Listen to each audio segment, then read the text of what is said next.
Tursun. My name is Mehrigul Tursun, and I am 29 years old. I am Uyghur. Over the last 3 years, I was taken to China's government detention centers 3 times. I spent a total of 10 months in the camps. Thank you for giving me the opportunity to testify about my personal experience. I ask that my written testimony be submitted for the record. In May 2015, I returned to China from Egypt, where I studied English. I was arrested at the airport, and my 2-month-old triplets were taken away. The officers handcuffed me, put a dark sack over my head, and took me to a detention center. After 3 months, they told me that I could be with my sick children until their health improved, and released me.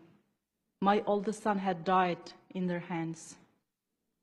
In April 2017, I was taken to a detention center for the 2nd time. I was interrogated for 4 days and nights without sleep. After being in the camp for 3 months, I kept having seizures and losing consciousness.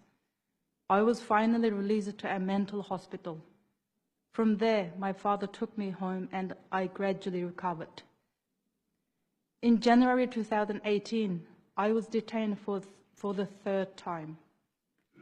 They put chains on my wrists and ankles, put a black sack over my head, and took me to a hospital.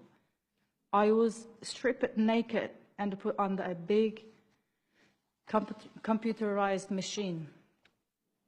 Then I was dressed in a blue uniform with yellow vest, worn by serious criminals, and taken to a camp. Now I would like to tell you about what I experienced in these camps. I was taken to a cell, which was built underground with no windows. There were cameras on all 4 sides so the officials could see every corner of the room. There were around 60 people in one of the cells where I was held. At night, 15 women would stand up while the rest of us would sleep sideways. And then we would rotate every 2 hours. Some people had not taken a shower in over a year. Before we ate breakfast, which was water with very little rice, we had to sing songs hailing the Communist Party. We had to repeat in Chinese, in quote, "Long live Xi Jinping," and in quote, "Lenience for those who repent and punishment for those who resist." Anyone who could not memorize a book of slogans and rules within 14 days would be denied food or beaten. Sometimes there was no food all day, and when there was food, it was mostly a steamed bun. They forced us to take unknown pills and drink some kind of white liquid. The pill caused us to lose consciousness and reduced our cognition level. The white liquid caused loss of menstruation in some women and extreme bleeding in others, and even death. I also experienced torture in a tiger chair, the 2nd time I was detained. I was taken to a special room and placed in a high chair. Bands held my arms and legs in place and tightened when they pressed a button. The guards put a helmet on my shaved head. Each time I was electrocuted, my whole body would shake violently, and I could feel the pain in my veins. I thought I would rather die than go through this torture. I begged them to kill me. They insulted me with humiliating words and pressured me to admit my guilt.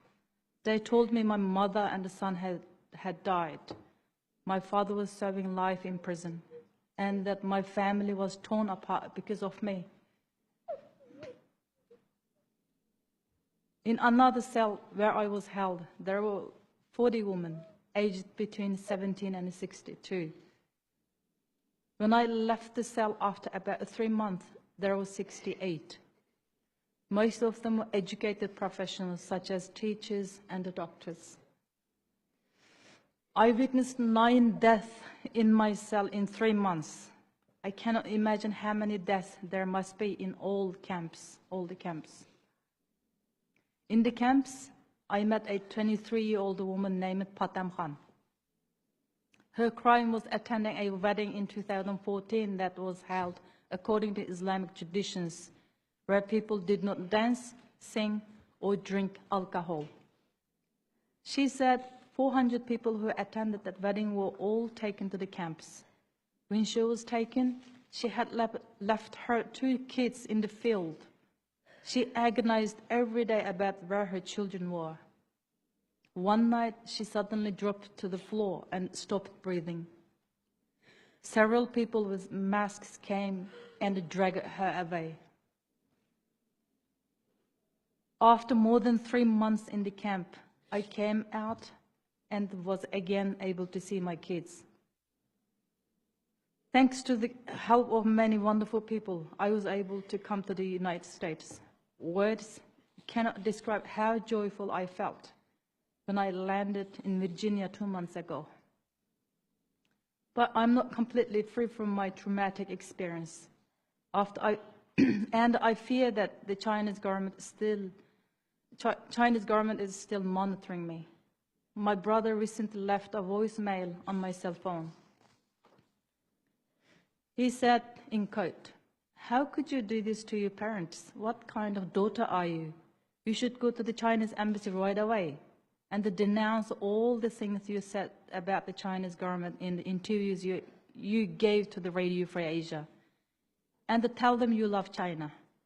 Tell them you were pressured by the Uyghur organizations in the US to lie about your detention and the torture in the camps. And to take back everything you said. Otherwise, China can get you wherever you hide.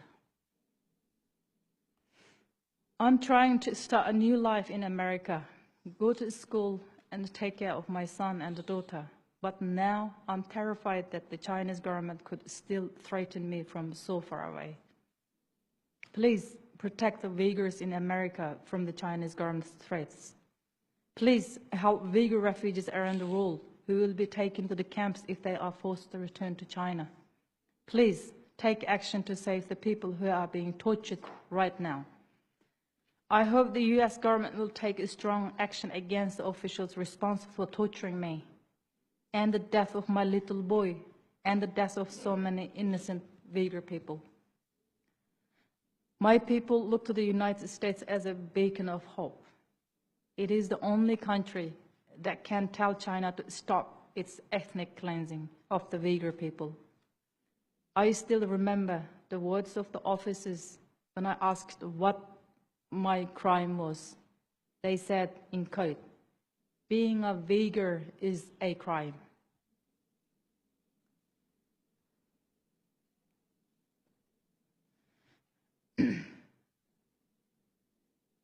Distinguished Congressman, and if you ever go to China, please ask where my mother, father, and siblings are. Thank you. Thank you very much.